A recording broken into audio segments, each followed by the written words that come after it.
জয় মা তারা। মা তারা অ্যাস্ট্রোলজি চ্যানেলের পক্ষ থেকে সবাইকে জানাই আন্তরিক শুভেচ্ছা। আজকে আমি যে বিষয়টি নিয়ে কথা বলবো সেটি হলো যে বৃশ্চিক রাশির জাতক এবং জাতিকাদের জীবনে যখন খারাপ সময় আসবে তখন সেই খারাপ সময়কে কিভাবে শান্ত করা যায় এবং সেই খারাপ সময়ের সাথে কিভাবে লড়াই করে বাঁচা যায়, তার জন্য আমি কিছু ভগবান শ্রীকৃষ্ণের মুখ নিঃসৃত বাণী এই ভিডিওর মাধ্যমে তুলে ধরছি। আপনাদের যদি ভালো লাগে অবশ্যই কিন্তু আমাকে জানাবেন। আর আমি প্রতিদিন রাত 8টা বাজলে লাইভ করি, সেখানে কিন্তু আমি সমস্ত মানুষের প্রশ্নের উত্তর দিয়ে থাকি। সমস্ত প্রশ্নের উত্তর দিয়ে আমি আপনারা দেখতে থাকুন মা তারা অ্যাস্ট্রোলজি চ্যানেল এবং লাইভ স্ট্রিম রাত 8টা বাজলেই। সময় যা মানুষকে তার লক্ষ্যে পৌঁছে দিতে পারে। খারাপ সময় মানুষকে লক্ষ্যহীন বানিয়ে দেয়, তেমনি ভালো সময় জীবনে তার লক্ষ্যকে পৌঁছে দেয়। যেমন প্রতিটি মানুষের জীবনে যখন খারাপ সময় আসে তখন কিন্তু অনেক মানুষ পর হয়ে চলে যায় তাকে ছেড়ে। যখন সেই ব্যক্তিটিরই হয়তো ভালো সময় আসে তখন কিন্তু বহু পর মানুষও তার সঙ্গে বন্ধুত্ব বা আত্মীয়র মধ্যে জুড়তে চায়। এটাই হলো সময়ের পার্থক্য। ভালো এবং খারাপ প্রতিটি মানুষের জীবনে কিন্তু আসে ভালো সময় এবং খারাপ সময়। এটাই হলো ভগবানের আসল কিন্তু পরীক্ষা। সবাই হয়তো খারাপ সময় এলেই ভয় পেয়ে যায়, ভয় পাওয়ার কিছু নেই। খারাপ সময় এলেই কিন্তু মানুষের যে নিজের অস্তিত্ব সেটা কিন্তু সে বুঝতে পারে যে আমার ওয়েট কতটা আছে। আর যদি কোনো ঘটনা ঘটার আগে মানুষ তা ভয় পেয়ে যায় তবে জানতে হবে তার কিন্তু পরাজিত নিশ্চিত, কারণ সে কিন্তু ভয় পেয়ে গেছে। যদি সব হারিয়েও মানুষ তার একাগ্র চিত্রে সব কিছুভাবে স্থির থাকে তার লক্ষ্যে, তার কিন্তু অবশ্যই একদিন না একদিন জিত আসবেই আসবে। যখন সংসারে আর কিছু দেখার মতো থাকে না তখনই মানুষ ঈশ্বরের অনুসন্ধান করে, তার আগে কিন্তু করে না।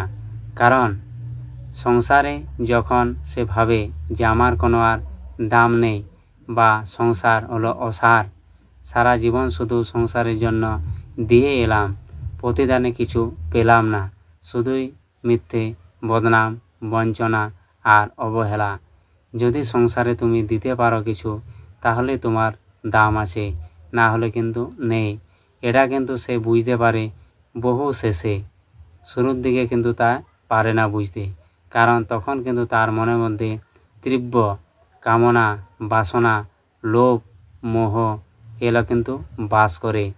যখনই তার দুঃখ আসে, খারাপ সময় আসে জীবনে পরীক্ষা করার জন্য, তখন কিন্তু সে বুঝতে পারে যে আমার আর সংসারে থেকে কোনো লাভ নেই, আমাকে ঈশ্বরের কাছে যেতে হবে। মানুষের আসল পরিচয় হলো দুটি জিনিস, যে প্রতিটি মানুষের ভিতরে কিন্তু থাকে, যে মান এবং হুঁশ। যার ভিতরে কিন্তু আছে এই মান এবং হুঁশ তাকে বলা হয় মানুষ। কারণ হয়তো ভগবান শ্রীকৃষ্ণ বলেছে আমাদেরকে ভাগবত গীতায় যে 84 লক্ষ যোনি ভ্রমণ করিয়া মানুষ জন্ম পাই আমরা। কিন্তু সবাই কি মানুষ? তা কিন্তু আদৌ নয়। কারণ অনেক মানুষের ভিতরে কিন্তু আত্মাগুলি আছে গরুর, কুকুরের, অসুরের, রাক্ষসের, ভূতের, প্রেতের, বহু আছে। তার কিন্তু বহু প্রমাণ এই 2024-এই শুরু হয়ে গেছে। তাহলে আমরা কিন্তু নিউজ চ্যানেল দেখলেই বুঝতে পারছি যে কি হচ্ছে। যদি মানুষ হতাম, ওই মানুষ আমরা যদি সত্যি প্রকৃত মানুষ হই তাহলে তো একটা মানুষ হয়ে আরেকটা মানুষকে আমরা তো ভক্ষণ করতে পারবো না, কিন্তু সেটা হয়ে যায়। কারণ কি, তার ভিতরে কিন্তু এই মনুষ্যত্বটা নেই, যে মান এবং হুঁশ, এতে দুটো শব্দই কিন্তু বাজারে কিনতে পাওয়া যায় না। মানুষের ভিতরে তাকে কিন্তু তার পরিচয়ের জন্য তাকে তিল তিল করে জড়ো করতে হয়। এটাই হলো মানুষের আসল উদ্দেশ্য। সবাই কিন্তু মানুষ নয়, এটা কিন্তু জেনে রাখো। দান তাকেই বলে যাতে দানি হারায়, কিন্তু বলিদান সেটাই হয় যে দানি দেয়। সমুদ্র হোক বা সংসার, যে ধর্মের নৌকা প্রস্তুত করে সে ঠিক পার হয়ে যাবে এই ভবসাগর একদিন। সময় কখনো মানুষের নির্দেশে চলে না, মানুষকে তার সময়ের নির্দেশে চলতে হয়। ধর্মের নির্দেশ দেওয়া যায়, কিন্তু কাউকে আদেশ করা যায় না। নিজের নিজের ধর্ম স্বয়ং নিশ্চিত করতে হয়।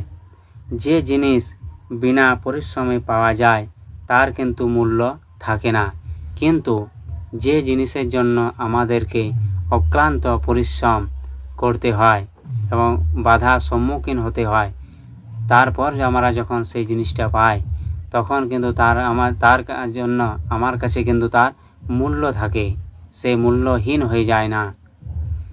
চরিত্রের পরীক্ষা তখনই হয় যখন অপরিচিত ব্যক্তির সংস্পর্শে আসা যায়।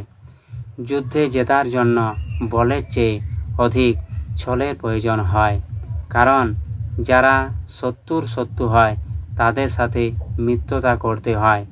যেখানে বল কাজ করে না সেখানে অধিক ছলের প্রয়োজন হয়। ভগবান শ্রীকৃষ্ণ কিন্তু কুরুক্ষেত্র যুদ্ধে সেটাই কিন্তু করে দেখিয়ে দিয়েছেন। বিরোধিতা শক্তির প্রমাণ হয় না। শক্তি মানে যে সব কিছু সহ্য করতে পারে তাকে বলা হয় শক্তিমান, কিন্তু সে যদি অল্প দুঃখতেই ভেঙে পড়ে তাহলে কিন্তু তাকে বলা হয় না শক্তিমান, তাকে বলা হয় দুর্বল। রাগ থেকে প্রতিশোধের জন্ম নেয়, আর ধর্ম থেকে ন্যায়ের। ভবিষ্যৎকে শুদ্ধ করার জন্য অশুদ্ধ বর্তমানকে ধ্বংস করা অনিবার্য।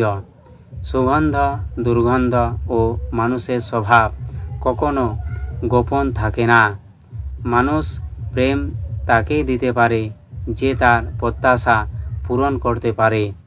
মানুষের সব সম্পর্কের আধার হল প্রত্যাশা। ভয় কেবল আগামী দিনের দুঃখের কল্পনা মাত্র, বাস্তবের সাথে এর কোনো মিল নেই। সমস্যা মানেই হলো জীবনে থেমে যাওয়া নয়, সমস্যা হলো অর্থহীন। যা নতুন কিছু শিখে সমস্যার সমাধান করাই হলো কাজ। ভালো লাগার মানুষ যদি কাঁদে তাহলে আমরা তাকে সান্ত্বনা দিয়ে থাকি, কিন্তু ভালোবাসার মানুষ যদি কাঁদে তাহলে কিন্তু আমাদের অজান্তে আমাদের হৃদয়ে কিন্তু আঘাত লাগে। ভালো লাগাটা ক্ষণিকের হতে পারে, সেটা 1 সেকেন্ডের বা 1 মিনিটের বা 1 বছরেরও হতে পারে, কিন্তু ভালোবাসা সারা জীবনের মতো থেকে যায়। ভালো লাগাটা হচ্ছে পরিবর্তনশীল, কিন্তু ভালোবাসাটা পরিবর্তনশীল নয়। ভালো লাগা ও ভালোবাসা কিন্তু এক নয়। পৃথিবীতে সফল প্রেমের চেয়ে ব্যর্থ প্রেমের কিন্তু কাহিনী অনেক বেশি আছে। ভগবান শ্রীকৃষ্ণ বলেছেন যে আমি বিধাতা হয়েও বিধির বিধান বদলাতে পারিনি, কারণ আমি চেয়েছিলাম রাধাকে আর আমাকে চেয়েছিল মীরাবাই, আর আমি হয়ে গেলাম রুক্মিণীর। ক্রোধ বুদ্ধিকে গ্রাস করে, লোভ মনুষ্যত্বকে গ্রাস করে, চিন্তা আয়ুকে গ্রাস করে, অহংকার মানুষকে গ্রাস করে। যেমন সঠিক শব্দ অচেনা মানুষকে পরম আত্মীয়তে পরিণত করে, ঠিক তেমনি ভুল শব্দ মানুষের পরম আত্মীয়কেও কিন্তু পরম শত্রুতে পরিণত করে দিতে পারে। একজন জ্ঞানী ব্যক্তির পরিচয় যে নিজের শত্রুর থেকে ঘৃণার বদলে তাকে ভালোবাসা ফিরিয়ে দিতে পারে। এটাই হলো একজন জ্ঞানী ব্যক্তির পরিচয়। নিজের স্বার্থে সর্বদা অপরের তুলনায় হলো মানুষের দুঃখের কারণ। অনেক মানুষ হয়তো টাকা পয়সা গাড়ি বাড়ি রোজগার করে, হয়তো তার মধ্যে কিন্তু মনুষ্যত্ব বলে জিনিসটা কিন্তু থাকে না। তার কিন্তু মনের মধ্যে অহংকার এসে যায় এবং সেই অহংকারে হলো সেই মানুষটার পতনের কিন্তু মূল কারণ। আমি এই বলে এখানে ভিডিওটি শেষ করছি। জয় তারা।